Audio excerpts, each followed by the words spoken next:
रणदीप सुरजेवाला ने उपराष्ट्रपति चुनाव को लेकर भाजपा और प्रधानमंत्री से सवाल उठाए हैं। उन्होंने कहा कि अगर उपराष्ट्रपति पद का चुनाव बैलेट पेपर से हो सकता है तो देश के सांसदों और विधायकों का चुनाव भी बैलेट पेपर से होना चाहिए। उन्होंने ये भी कहा कि जैसे सरपंच और जिला परिषद का चुनाव बैलेट पेपर से होता है, वैसे ही सांसदों और विधायकों का चुनाव क्यों नहीं हो सकता। रणदीप सुरजेवाला ने इस चुनाव को संविधान की रक्षा और आमजन, गरीब किसानों, युवाओं, महिलाओं तथा उनके अधिकारों की रक्षा की लड़ाई बताया।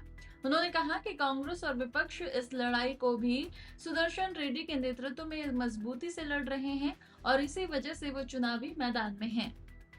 सबसे पहले तो पूरा देश देख रहा है, भाजपा और प्रधानमंत्री ये बताएं कि अगर उपराष्ट्रपति पद का चुनाव बैलेट पेपर से हो सकता है तो देश के सांसदों और विधायकों का क्यों नहीं।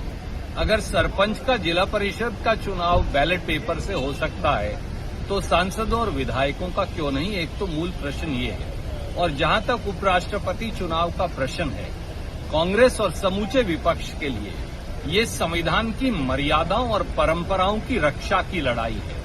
हमारे लिए ये लड़ाई केवल वोट डालने तक सीमित नहीं।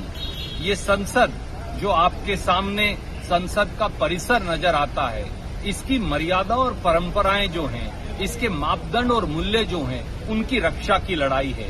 और आखिर में आम जनमानस के लिए प्रजातंत्र की रक्षा की लड़ाई है।